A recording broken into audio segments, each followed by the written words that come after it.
šajās dienās visa pasaule gaida, vai fašistiskās Moskavijas vara pieņems piedāvātos pamiera nosacījumus.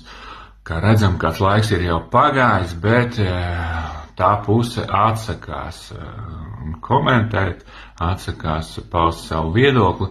Es domāju, ka, diemžēl, pretēji tam, ko daudzi prognozē, Moskva nepieņems šo pamieru, jo, kā zinām, šīs izcilais ģeostrateģis KGB virsnieks ir uzsācis šo karu ne tikai, lai palielinātu savas pozīcijas iekšpolitiski, bet arī tāpēc, lai ar to pelnītu. Jo, kā zinām, ar kariem pelna un raškā ir pietiekami daudz cilvēku, kas vienkārši pelna naudu ar Ukraiņu dzīvībām.